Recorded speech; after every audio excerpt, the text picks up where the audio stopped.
Stephen Miles has been formally endorsed as Queensland's new opposition leader. The former Premier and his deputy Cameron Dick were elected unopposed, despite leading Labor to last month's state election loss. Queensland political reporter Harry Clarke has the details.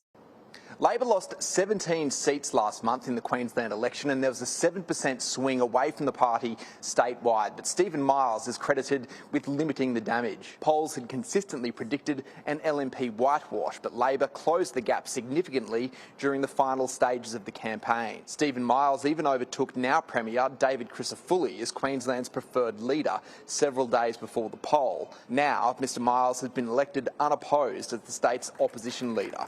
He thanked the Labor caucus for sticking with him and vowed to spend the next 4 years holding the LNP to account. Today, the difficult task of rebuilding begins. Our job these next 4 years is to hold this LNP government to account.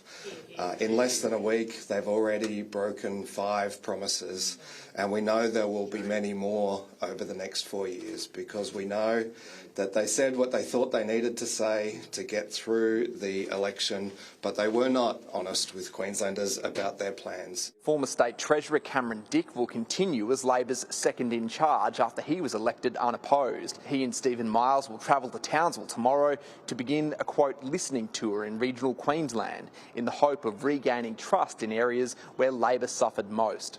The people of Queensland expect Labor to do better, and we will do better. We'll use our time ahead to reflect, to reconnect, to reset and to renew. I think the truth of the matter is that in many parts of regional Queensland we have lost the trust of Queenslanders and we need to now work hard to listen to Queenslanders, to reconnect and to rebuild. We were too slow to respond to the concerns about crime, particularly in Townsville. And when we did respond, even though that plan was effective, people, particularly in Townsville, I think, had already made up their mind. Mr Miles said he would unveil his shadow cabinet by the end of this week. It's still not clear whether Bart Mellish, the former Transport Minister, will retain his North Brisbane seat of Aspley.